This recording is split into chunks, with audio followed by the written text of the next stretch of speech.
বিভিন্ন পেশাজীবীদের, সম্মানিত শ্রদ্ধেয় ব্যক্তিবর্গ, আসসালামু আলাইকুম রহমতুল্লাহ। আসলে আমার সিনিয়র ব্যক্তিবর্গ অনেক আলোচনা করে গিয়েছেন। আমি এখানে বক্তব্য দিতে আসি নাই, আমি আসি শুধু আমার একটা অনুভূতি এখানে আসার পরে। সেটা হচ্ছে আজকে যারা ছাত্রছাত্রী পরীক্ষা দিবে, শুধু তাদেরকে আমি এখানে উপস্থিত দেখছি। আমার মনে হয় তাদের সাথে তাদের গার্ডিয়ান আসাটা উচিত, একান্ত জরুরি ছিল। কারণ প্রতিটি ছাত্রছাত্রী স্কুলে আসে মাত্র 4 ঘন্টা সময় দেওয়ার জন্য, আর বাকি যে 20 ঘন্টা থাকে সেই 20 ঘন্টা দেখাশোনা শুধু তাদের পরিবারে যে গার্ডিয়ান আছেন তাদের উপরে দায়িত্বটা চলে আসে।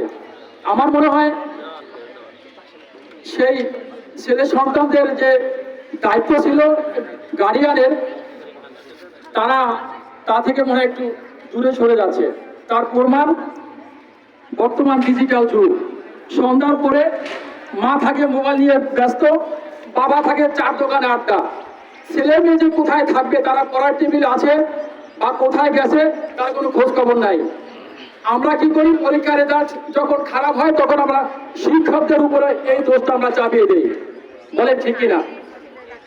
তাহলে শিক্ষক সমাজে মাত্র 4 ঘন্টা, বাকি যে 20 ঘন্টা, সেই 20 ঘন্টা দায়িত্ব কার? অবশ্যই বাবা।